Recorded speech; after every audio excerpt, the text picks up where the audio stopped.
Oye País, buenas noches, buenas noches. Oye País, yo soy Rudy González. Gracias por su compañía en esta hora. Se siente la pesadez en el ambiente. La sociedad está conturbada. Está conturbada por el episodio del asesinato del ministro de Medio Ambiente, del ciudadano Orlando Jorge Mera.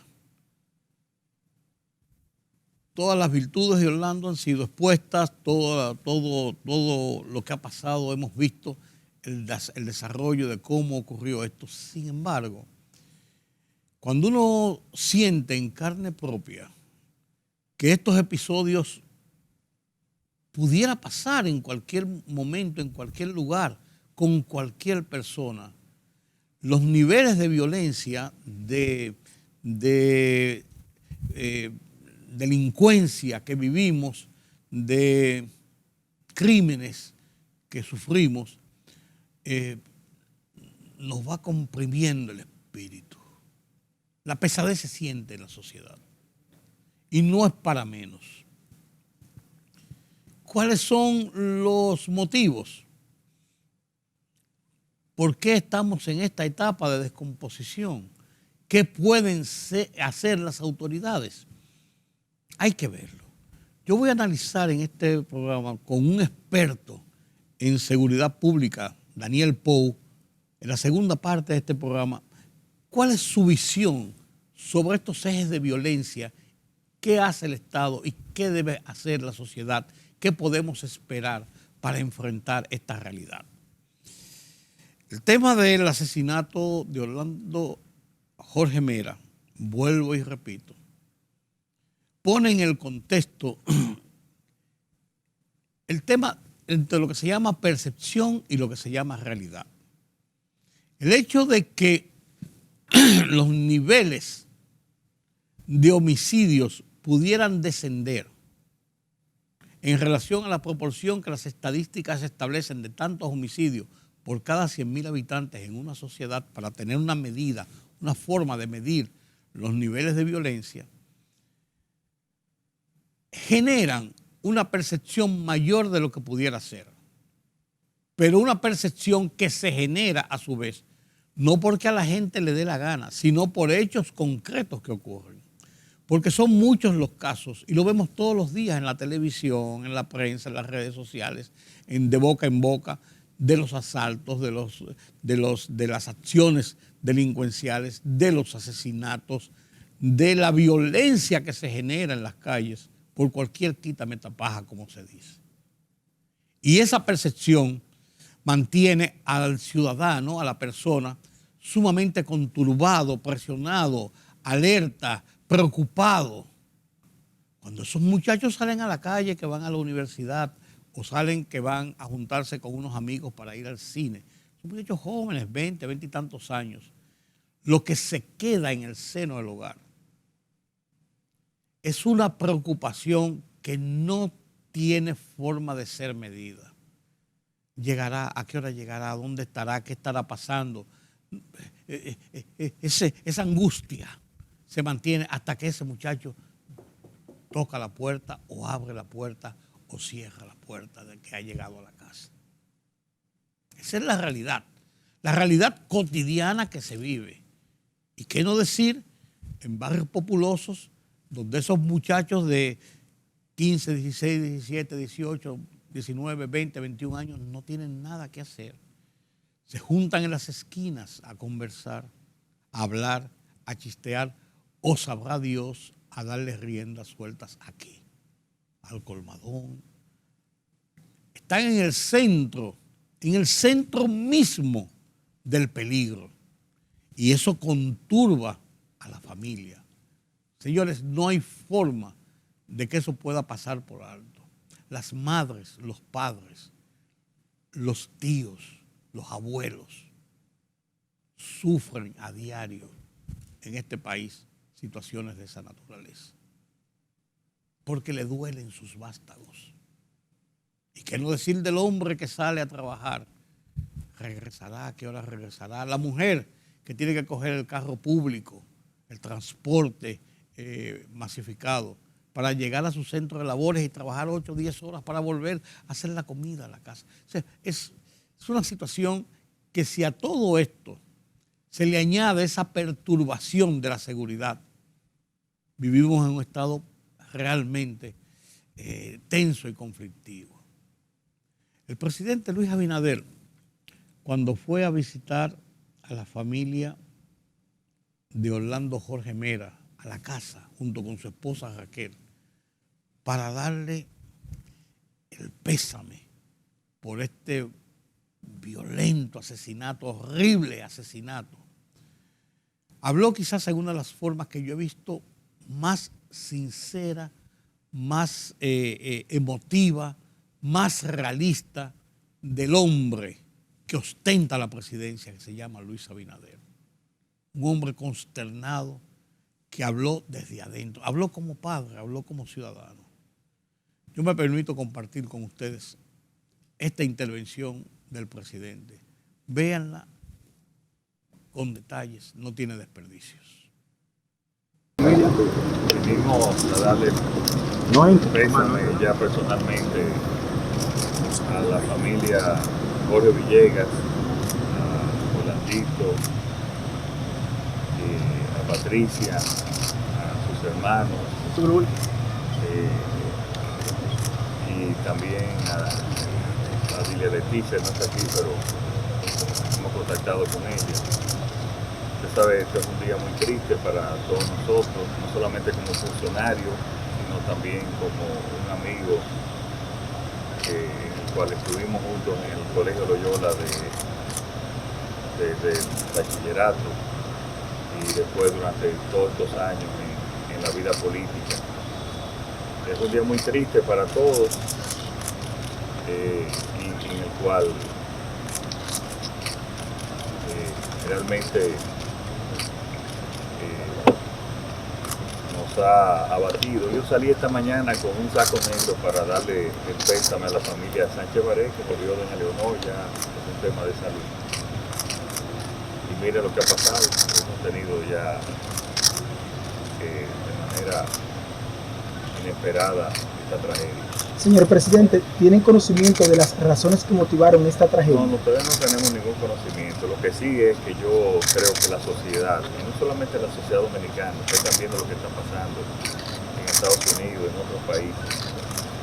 Aquí yo creo que todo el mundo vamos a tener que hacer toda una campaña en contra de la violencia, en contra de las armas.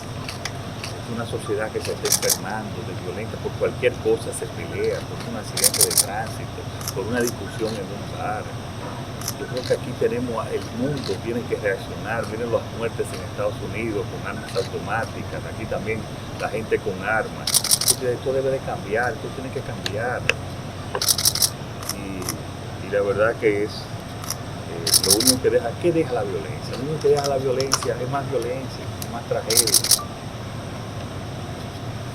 Es algo que realmente, repito, dicen los historiadores que siempre pasa durante las crisis y las post-crisis, durante años que estuvimos confinados, pero ha pasado en otros momentos también. La verdad que yo creo que toda la sociedad nacional y el mundo también tenemos que evaluar también cómo llevar cómo inculcar y educar en una cultura de no violencia. El señor Miguel Cruz también estudió con usted, señor presidente. No, yo no tengo ninguna cercanía con eso.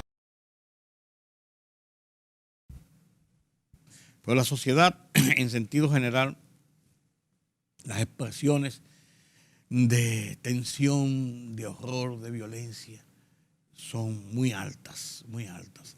El periodista Miguel Franjul, en su editorial Una sociedad en shock, maneja este tema en su editorial del Listín Diario, en su propia voz.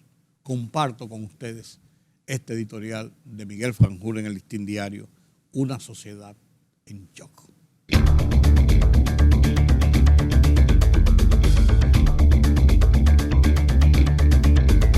Conturbada ya por el clima de inseguridad ciudadana prevaleciente, La sociedad ha quedado estremecida por el horripilante asesinato del ministro de Medio Ambiente, Orlando Jorge Mera, en su propio despacho, perpetrado por un hombre reputado como su amigo desde la infancia. Las circunstancias en que se produjo este impensable atentado mortal han generado legítimas inquietudes sobre los niveles de seguridad personal que deben rodear a un funcionario de alta categoría y las medidas de protección que deben imperar en las instituciones a las que accede el público. El que un individuo pudiese entrar armado a las instalaciones de un ministerio y por demás al mismo despacho del titular es de por sí una falla grave de lo que elementalmente debería ser una norma inviolable en todos los departamentos del Estado. A partir del funesto suceso de ayer, debe ponerse este rigor impidiendo el ingreso de personas armadas a estas instalaciones, lo que se logra con equipos de detección semejantes a los que utiliza el sistema de seguridad en entidades públicas y privadas. Es muy penoso que un profesional joven y laborioso, dedicado al servicio público, en especial al cuidado de los recursos naturales y el medio ambiente, donde confluyen intereses diversos y a menudo incompatibles, haya sido víctima indefensa de la violencia ciega y brutal de un amigo suyo.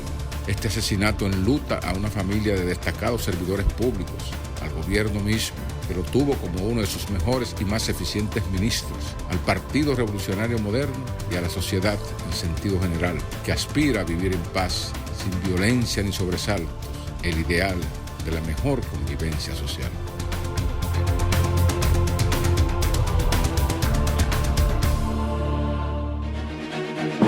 El rumbo de la tarde, plural, objetivo, democrático, la verdad siempre. Con tres verdaderos profesionales del periodismo y la comunicación, Georgie Rodríguez, Juan TH y Rudy González. Los Poderosos.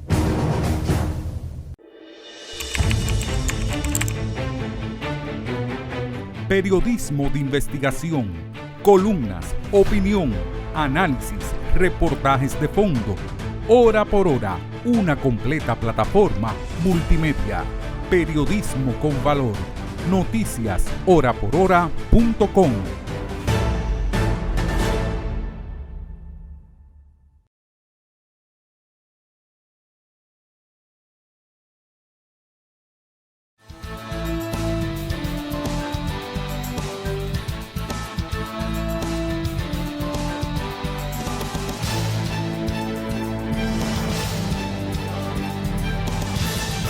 Pero hay una gama de noticias nacionales que se producen además de esto que ha sido la noticia central en estas últimas horas, en estos últimos días. Pedro Vargas nos da un resumen de estas noticias nacionales.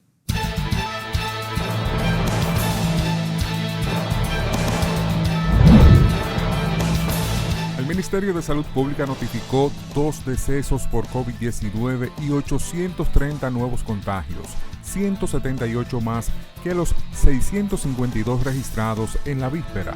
El total de muertos por COVID-19 en el país se elevó a 4.779, el 23.11% de los cuales era hipertenso y el 14.46% diabético. Al salir de la residencia familiar Jorge Villegas para solidarizarse por la muerte del ministro de Medio Ambiente y amigo Orlando Jorge Mera, el presidente Luis Abinader llamó a todos los dominicanos a deponer las armas y la violencia y a evaluar cómo inculcar una cultura de no violencia.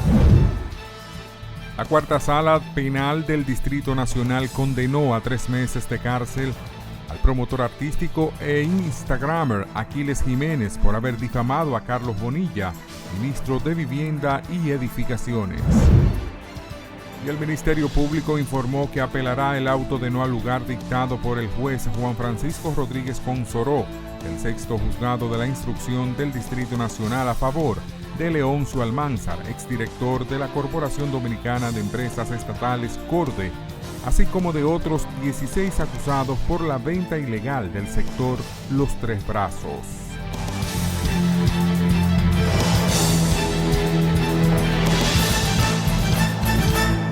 Asimismo, el mundo de las internacionales nos trae lo que está pasando en el mundo. La Cumbre de las Américas está centrada la atención del continente en esta reunión en Los Ángeles y también se sigue un paso a paso lo que está ocurriendo allá en Ucrania con el ataque de los rusos. Pedro Vargas nos presenta las internacionales.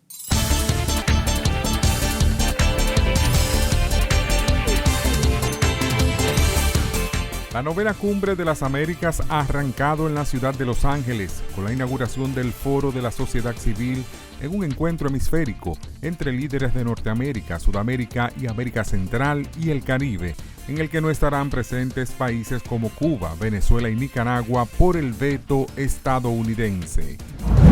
Los gobiernos de Brasil y Panamá expresaron por separado sus condolencias por la muerte del ministro de Medio Ambiente, Orlando Jorge Mera, en un hecho ocurrido en su despacho luego de que fuera baleado por un amigo de confianza. El Ministerio de Exterior de Rusia anunció sanciones contra 61 estadounidenses, señalando que la medida fue en respuesta al interminable aumento de las sanciones estadounidenses contra figuras públicas y políticas rusas, así como representantes de negocios nacionales. La Fiscalía de Perú citó al presidente Pedro Castillo para que el próximo 13 de junio declare en la investigación preliminar que se le sigue junto a otros representantes del actual gobierno y legisladores por un presunto caso de corrupción.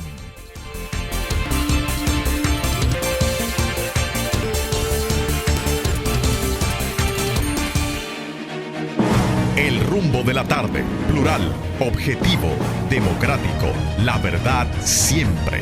Con tres verdaderos profesionales del periodismo y la comunicación, Georgie Rodríguez, Juan TH y Rudy González. Los Poderosos.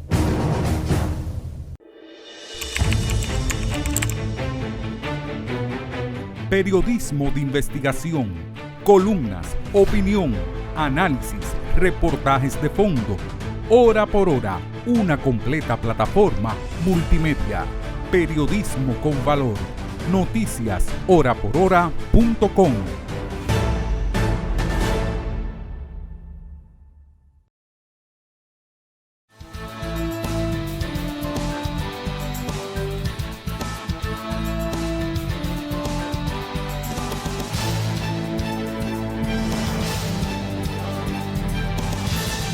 Gracias por continuar con nosotros aquí en Oye País. Converso esta noche con un experto, con un hombre estudioso, científico de la situación de la seguridad pública. Con él aprendí hace muchos años, cuando digo muchos años, no tanto, 15, 16, 17 años, en una entrevista,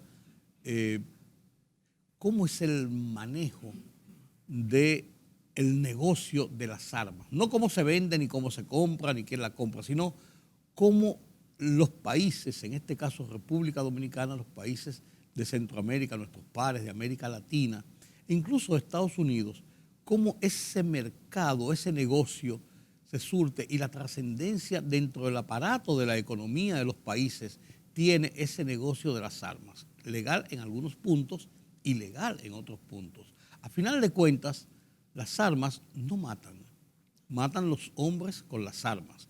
Pero si las armas no estuvieran en las calles, las posibilidades de que la use un hombre podría ser menor.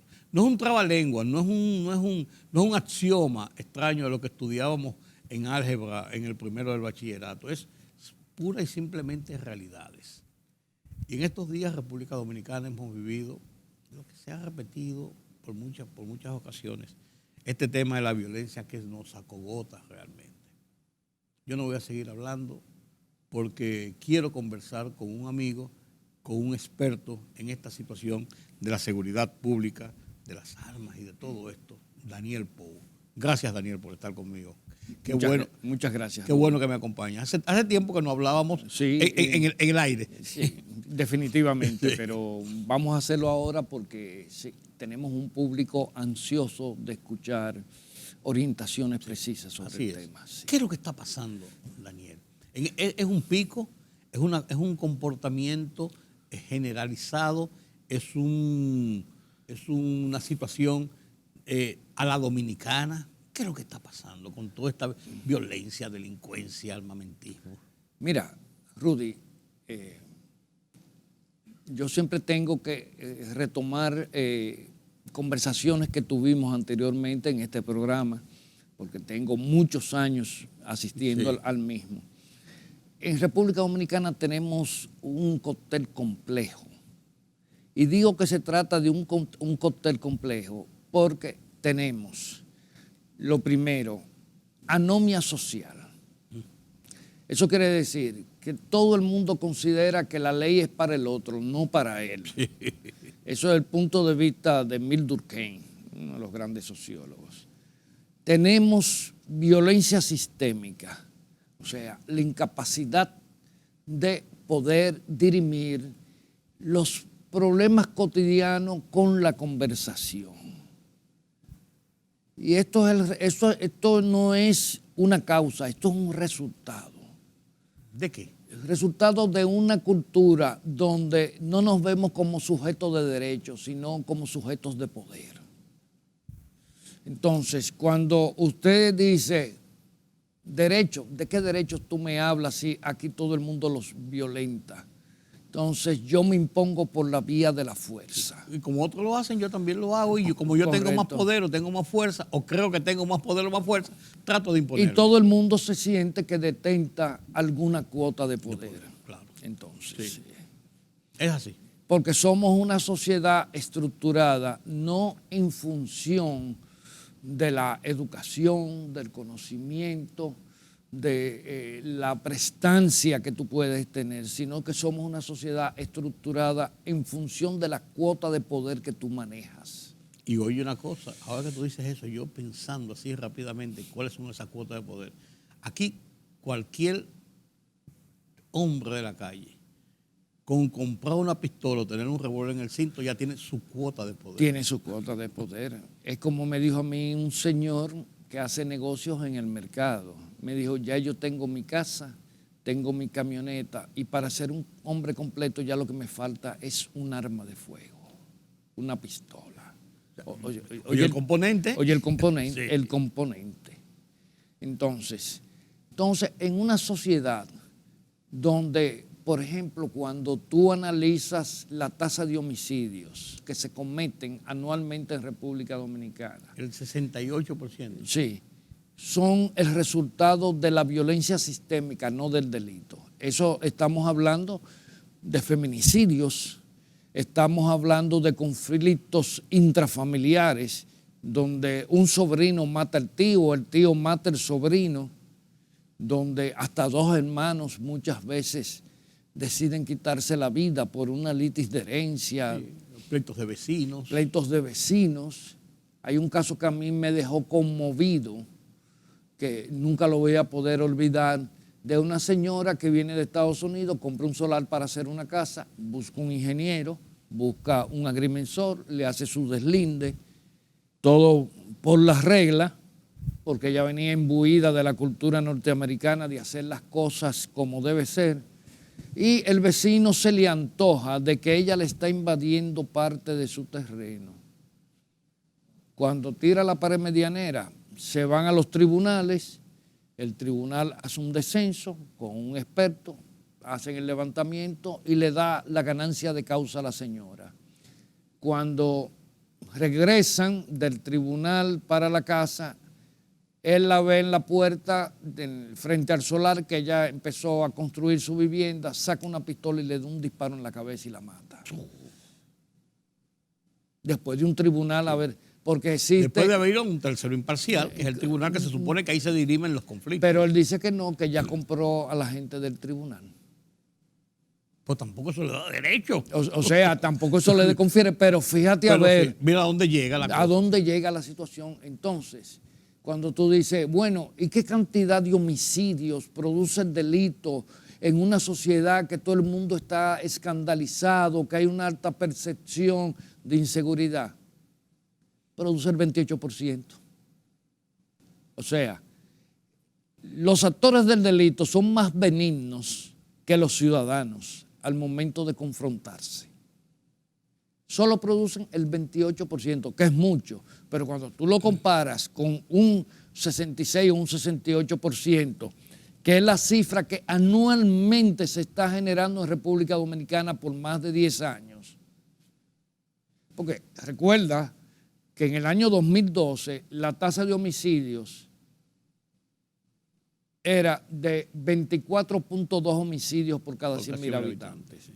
Lo cual es muy alto. Muy alta. En el año 2005, cuando se implementó el Plan de Seguridad Democrática, la tasa de homicidios era 26.56 homicidios por cada 100.000 habitantes.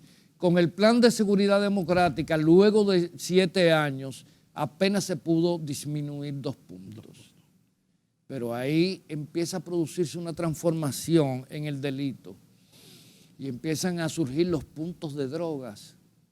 Empieza la economía sumergida del narcotráfico a tener presencia en los barrios. Entonces los muchachos que antes salían a atracar, que producían muchísimas muertes, se convierten en deliveries, intermediarios y líderes de los puntos de droga y decrece la tasa de homicidios delictivos, pero la de violencia social continúa indetenible. Pero ahí yo tengo un punto. Y tú mencionaste una palabra, que es una palabra que le hemos manejado muchas veces, de una forma o de otra, la palabra percepción. Percepción en el caso del delito. Pero yo digo lo siguiente, ciertamente, Daniel, baja la tasa de homicidio por violencia. Por delito. Por delito. Pero al subir, por delitos, pero al subir los casos de acciones delincuenciales, de asaltos, de atracos, de raterismo, de violencia, por ejemplo, en el caso de Villa Duarte, el equipo que entró con fusiles en mano y hizo un asalto y se llevó de un camión de valores, fue a una estación de gas, un camión de valores y se llevó un dinero que nadie sabe cuánto es y no se han detenido. Ese caso, por ejemplo, no entra dentro de la estadística de homicidio por delitos, pero sí entra en lo que la gente ve y dice, pues están atracando y son comandos especializados. Y entonces la percepción es sobre la base de una realidad, no una percepción por decir que yo creo puede ser, sino porque hay una realidad que te induce a esa percepción de temor, de tensión. Entonces, la tasa de delito muchas veces yo la veo, las observo como puntos estadísticos, pero hay otras realidades que quizás no llegan a ese punto de homicidio y no entran dentro de esa tasa. Sí. Digo yo, usando la palabra percepción. Yo tomo la tasa de homicidios porque es el único indicador que nadie puede ocultar. No, correcto. El muerto es muerto. Hay un muerto y está en las estadísticas. La mayoría de la gente hoy en día la atracan y ni siquiera va a dar parte a la policía. Así es. Se enteran porque salió un video, porque todo el mundo ahora lo firma todo. Porque lamentablemente la policía ha tenido un manejo histórico, lamentablemente podríamos decir fallido, porque suele revictimizar a la persona que va a poner la querella. Como casos que yo he visto, de que llega una señora que me arrebataron la cartera y el policía le dice, ay doña, siéntese ahí un momento, que usted es la número 16 en la mañana de hoy. Cuando tú le dices, o sea, tú eres una más, tú no eres importante, porque ese es el metamensaje. Usted no es importante, usted es una más. Y uno sí entiende que yo sí soy importante y que yo no soy una más, yo soy esa víctima. Yo soy esa ciudadana. Entonces, por eso es que es tan difícil tomar en un país donde las zonas grises de las denuncias cada vez se ha ido ensanchando. Y no hay denuncias. Cuando tú vas a ver, ¿cuántos destacamentos de la policía están en capacidad de recibir denuncias? Usted no oyó al ministro de Interior y Policía. A lo que le quedan hojas limpias en la mascota. En la mascota. Así de sencillo. Estamos hablando que ni siquiera el 20% de los destacamentos tienen capacidad para recibir denuncias. Y tú te vas a trasladar a otra localidad para poner una denuncia que fácilmente nunca será respondida. Aquí el 90% de las denuncias nunca son respondidas.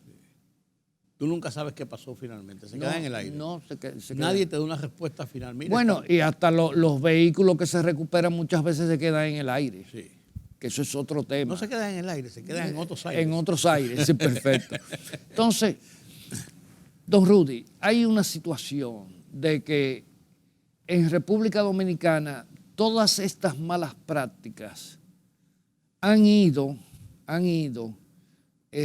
creando en el imaginario del pueblo dominicano, del ciudadano, que cada cual se tiene que resolver su problema, como nos resolvemos el agua, que tú tienes que hacer un pozo, hacer una cisterna, poner una bomba para tener agua en tu casa, tienes que comprar un inversor o una planta para tener energía en tu casa siempre segura. O sea, la solución individual. Así es. Entonces, en términos de convivencia social, ¿cuál es la solución individual? Yo me compro una pistola. Y yo me protejo y yo resuelvo. Y yo resuelvo.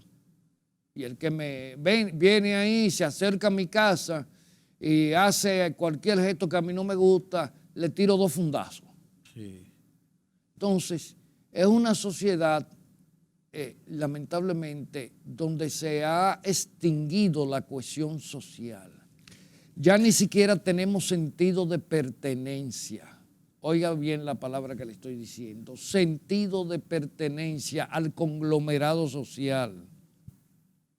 Entonces, cada cual es una individualidad.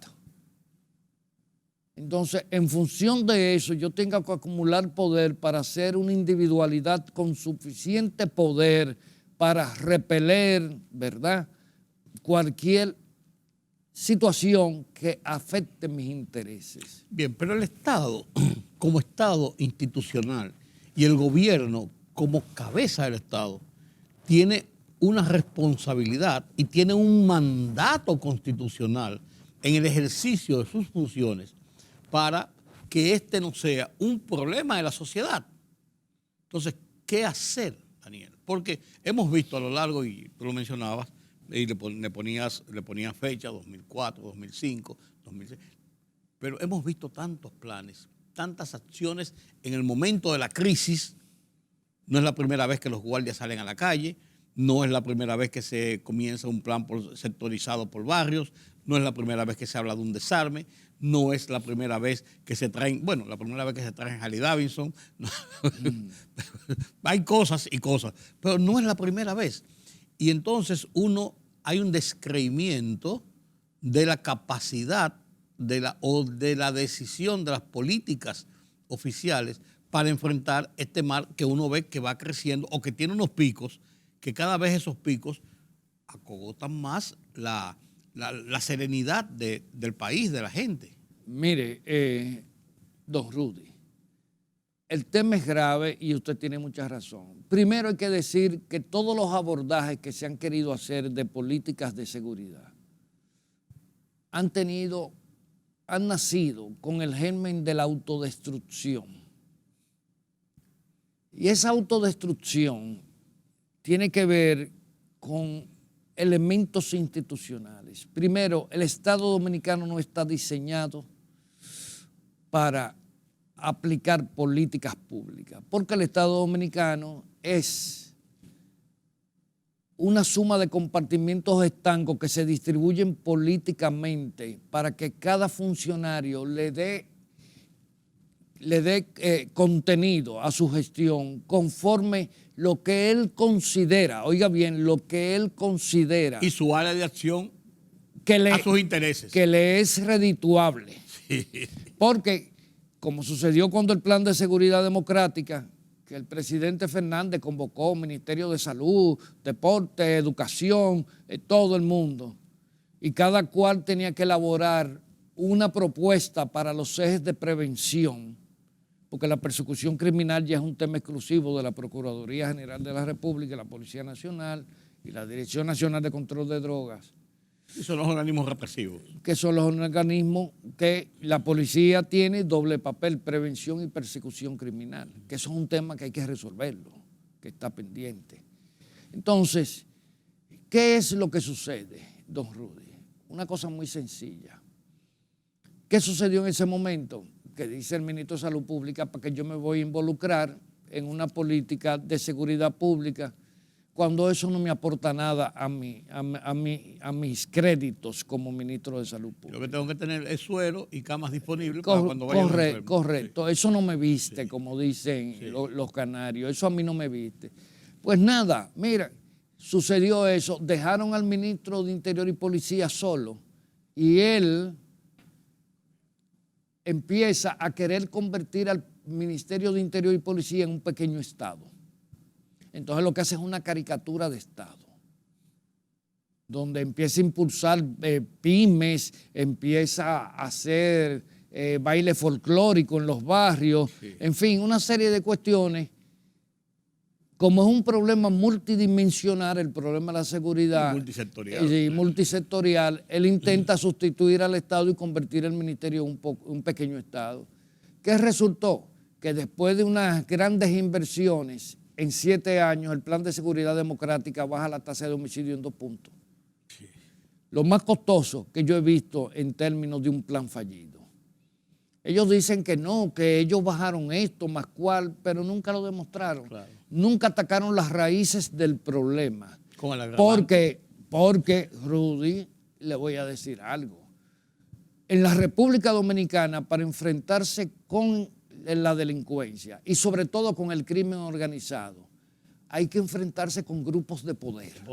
De verdadero poder. De verdadero poder. Usted ve eso que hicieron, una operación comando, que asaltaron el camión que sí, estaba en la estación de gas. Eso no es delito. Eso no es raterismo. Eso no es raterismo, eso no es delito de tercera. Esos son comandos armados, sí, muy especializados. Todo con guantes, todo con pasamontañas iguales. Fusiles modernos. Actuando y moviéndose en actitud militar. Sí. O sea, ellos saben muy bien lo que es una operación de comando y lo hicieron a la perfección. Entonces, uno de los graves problemas que durante todos estos años el enfoque de la seguridad ha sido hacia la minucia, hacia el raterismo. Nos hemos olvidado que el crimen organizado, que ha manejado sobre todo el narcotráfico de una manera tan armoniosa en tiempos de bonanza, ¿verdad? Ha manejado el narcotráfico de una manera tan armoniosa, donde existen consensos que muchos de ellos han sido bendecidos hasta por autoridades, donde las zonas están delimitadas, este es tu campo de acción, este es el mío, este es el de él, y todos contentos y felices. Pero cuando empieza a presentarse una crisis donde el gobierno logra retener en menos de 2 años la cantidad de cocaína, de intervenir la cantidad de cocaína que tardaron los anteriores 16 años para intervenirla. Usted dice, eso crea una revuelta en la granja. Claro. Definitivamente. Claro. Y lo que ha sucedido es que hay una revuelta en la granja. ¿Qué le sucede ahora a los grupos del crimen organizado? Ellos tienen que desprestigiar el gobierno, tienen que desafiar la autoridad. Como lo están haciendo. Como lo están haciendo. Y además, ellos durante todo este trayecto, del 2010 hasta ahora, ellos han logrado implantar un liderazgo que es producto de una burbuja económica que se mueve de manera subterránea en los barrios. Con mucho poder económico. Con mucho poder económico. Ahí hay muchas neveras de regalo, muchas estufas.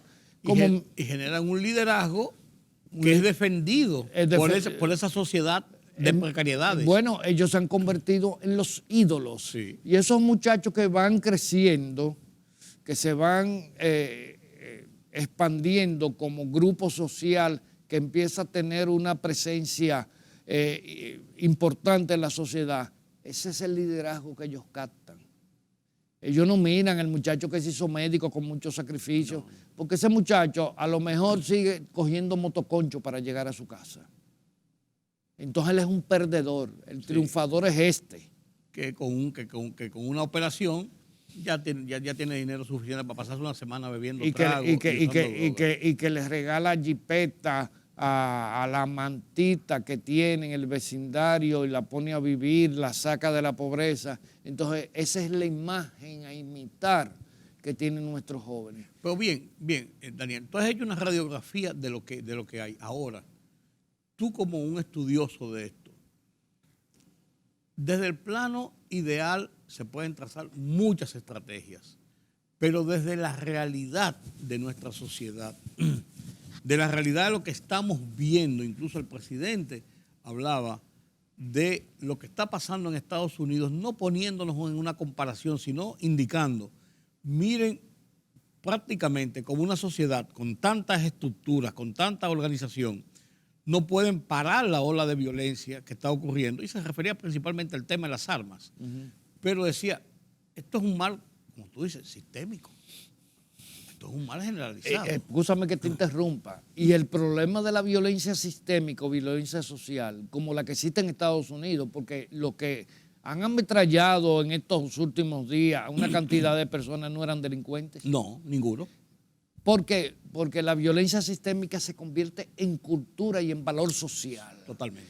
Y ahí es que está el peligro. Y lo terrible Ese es, peligro, lo terrible es que esta violencia se gesta sostenida en tantos pilares que son falencias de la sociedad, que tú poderle erradicar te obliga a desarrollar estrategias complicadas y que solo tienen efecto a largo plazo. A largo plazo. Esa es la realidad. Entonces, la violencia sistémica se convierte en valor social.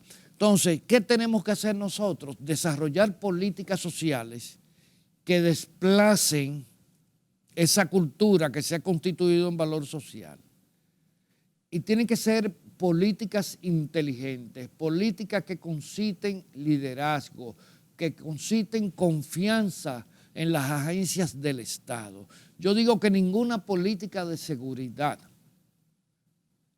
en términos generales, puede ser exitosa si no se asume como una cultura ciudadana. Pero hace 22 años,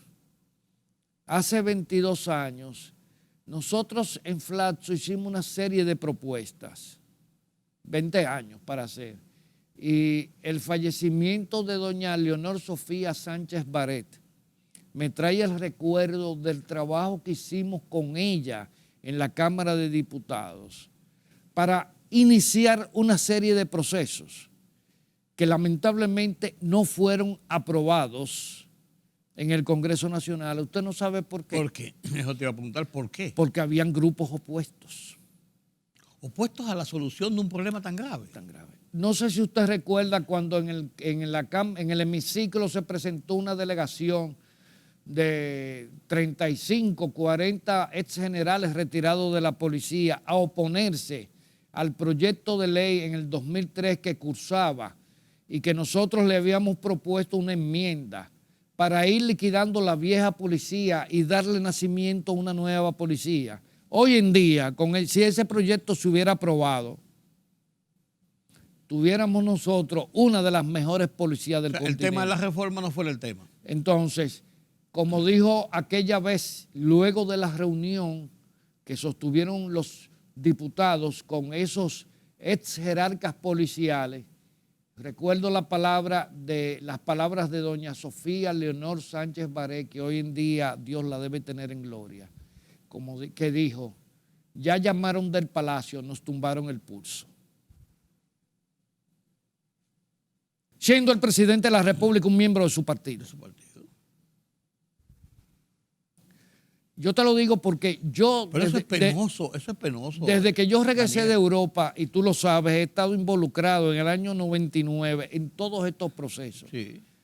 A mí nadie me ha tenido que pagar, yo no le he pedido dinero a nadie. Tú has visto, nosotros hicimos, es más, altos estudios de las Fuerzas Armadas hoy en día, que fue un proyecto que creció y surgió bajo la dirección de la Secretaría de las Fuerzas Armadas del general Soto Jiménez, un amigo común de ambos. Claro. Recuerdo que el general Noble Espejo, Alejandra Liriano y yo teníamos que sacar del bolsillo para poder imprimir los materiales.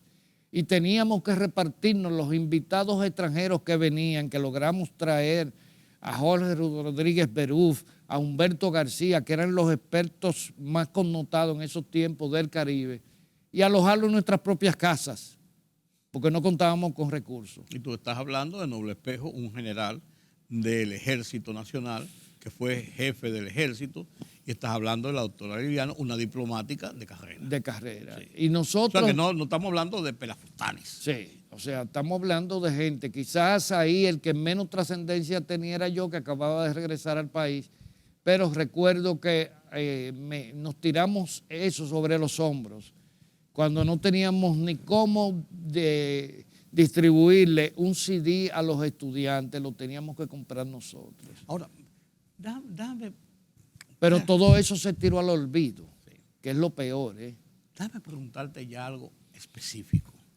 El acontecimiento ocurrido en el caso del ministro de Medio Ambiente, Jorge Mera, Eduardo. eso realmente ha consternado al país, consterna al país, claro. Como no, claro. Incluso la forma como ocurrió, incluso algo similar a lo que pasó con Juan de los Santos aquella vez. Uno saca y desmacha la parte política, porque ahí no influyó la parte política, y uno dice cuán desprotegido puede estar una persona con funciones importantes dentro del Estado, de la organización del Estado.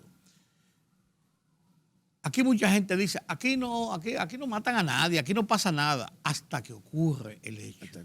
Hasta que ocurre. Nosotros estamos convertidos, y viene el símil y la situación de esta pesadez que hay en la sociedad por este último episodio. Aquí nosotros vivimos en un estado de alta inseguridad. Bueno, el problema no es si vivimos en un estado de alta inseguridad. El problema es que desde cualquier espacio, desde cualquier situación, tú puedes recibir una respuesta desproporcionada con relación al propósito. Cuando vemos el caso de el hoy occiso ministro Orlando Jorge Mera y Juancito Espor, hay una connotación muy específica que los hace muy disímiles. Y es que el caso de Eduardo Jorge Mera... Eduardo no, Orlando. Orlando, perdón, es que siempre me confundo con el primo, con un primo de él. Tenemos un caso que tiene una connotación específica. Orlando muere porque un amigo consideraba que él debía ser beneficiario con impunidad frente a una acción de depredación de alto impacto medioambiental, por lo que se conoce hasta ahora. Y que quizás estamos hablando de un amigo que viene desde la trayectoria del colegio, de la pubertad, de la infancia. Entonces, tú te puedes imaginar qué situación se le presenta a un funcionario público cuando no se pone del lado del peculado, cuando no se pone del lado del contubernio, cuando no se pone del lado de la ilegitimidad. O sea, su propio amigo es capaz de arrancarle la vida. ¿Sabes por qué? Porque en esta sociedad, y ahí voy a enlazar con el concepto de poder que inicié aquí, definiendo la visión de poder, porque esa persona sintió que su cuota de poder había sido transgredida por un amigo de infancia que fue quien debió facilitarle la transgresión a esa cuota de poder. Fíjate, a ver, la ofensa es mayor, porque Orlando no era un desconocido, era su amigo, pero Orlando no estuvo dispuesto por principios éticos a transgredir la ley y sus funciones, que cuando las asumió él postuló que dijo que no había negociación con nada ni con nadie. Y el amigo que tal vez le hizo algún favor, como se dice, que si ayudó a patrocinar la candidatura del hijo de Orlando y tal, que lo hacen muchísimos amigos con los hijos de... No, y además que hay amigos que se sienten con el derecho de pedirle cualquier cosa al amigo. Al amigo. Aún sin haber apoyado en nada. Claro. Entonces, fíjate a ver cómo se mercantiliza la relación de amistad y se quiere llevar al extremo de la complicidad delictiva. Y es una visión que se ha impuesto en la sociedad dominicana. Y lo interesante de esto es que se trata de dos personas educadas que fueron a colegios. Porque el caso de Juancito Espora había un problema de préstamos y de embargo y de... Sí, bueno, sí. Sí. En este caso no lo había. En este caso sencillamente había una negación de un ministro a infringir la ley para la cual él fue designado por el presidente de la República para la observancia de esa ley. Y esa persona lo consideró una traición A la amistad. a la amistad, porque la amistad está por encima de la observancia de la ley. Se caía con el derecho de pedirle cualquier cosa. Seguimos con la teoría de Emile Durkheim de que somos una sociedad anómica. Entonces, como yo no tengo por qué obedecer la ley, porque yo soy amigo tuyo, yo estoy vinculado íntimamente a ti, tú no me puedes traicionar negándome o auspiciándome la transgresión de esa ley. Que eso es lo que yo persigo, porque eso me da beneficios a mí. Y hay un problema que ha tenido todo lo concerniente a las políticas de seguridad. Y es que indiscutiblemente las políticas de seguridad requieren transformaciones institucionales. Transformar la policía, transformar el Ministerio Público, transformar el Ministerio de Interior y Policía, todas las agencias. Pero eso implica desplazamiento de los ejes del poder, Rudy. ¿Y dónde conseguir las personas idóneas para hacer esa transformación? Bueno, las hay, lo que pasa es que no se nombran en los puestos. O hay gente que se resiste porque dice, ¿y para qué yo voy a ir a esto? No, Sí. porque te pueden quitar la vida. Claro. Te pueden quitar la vida. Porque aquí hay familias que desde la muerte de Trujillo hasta ahora ha sido suplidor de la policía, suplidor de las Fuerzas Armadas. Y vete a ver qué papel desempeñan como suplidores. Son justos los precios que le dan a la policía. Vete a ver los precios que le dan a la policía, a las Fuerzas Armadas en su compra, la relación calidad-precio. Pero que hay familias que han acumulado fortunas en base a eso.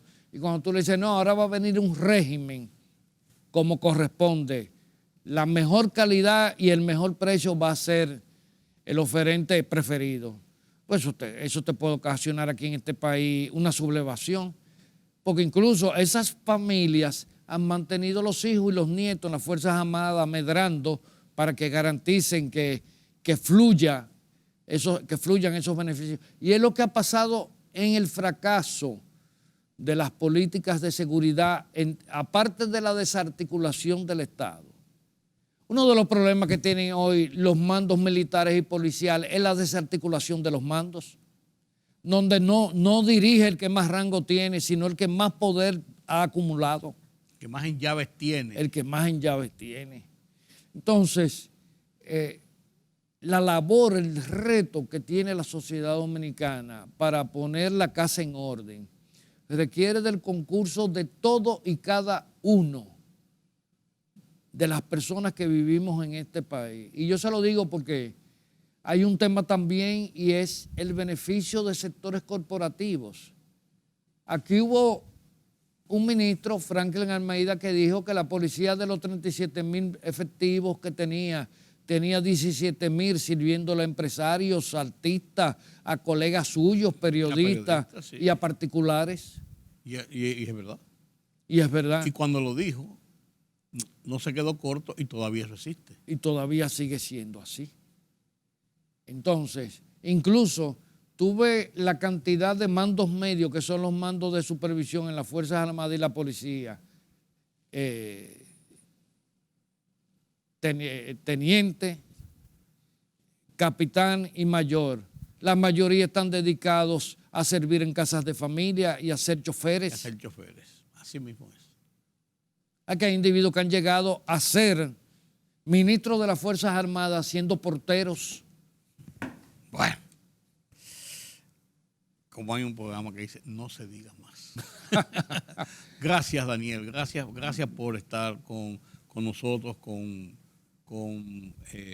mi público, con la gente de la sociedad que está preocupado por todo esto y necesitamos orientaciones como la tuya en estos casos. Gracias, Rudy. Mira, se están construyendo soluciones y el presidente ha sido muy enfático en ratificar lo que dijo al inicio. Él no va a desmayar en esto. Se está trabajando, pero necesitamos que cada dominicano, cada persona que vive en este país y que le duele este país, aporte. Gracias a Daniel Pou por estar con nosotros. Gracias a ustedes por acompañarme en este conversatorio sobre lo que es la seguridad pública, sobre lo que es este estado de tensión que estamos viviendo los dominicanos. Gracias por su compañía. En esta noche tenemos una cita nueva vez, aquí mañana, a esta misma hora. Yo soy Rudy González. Hasta la próxima.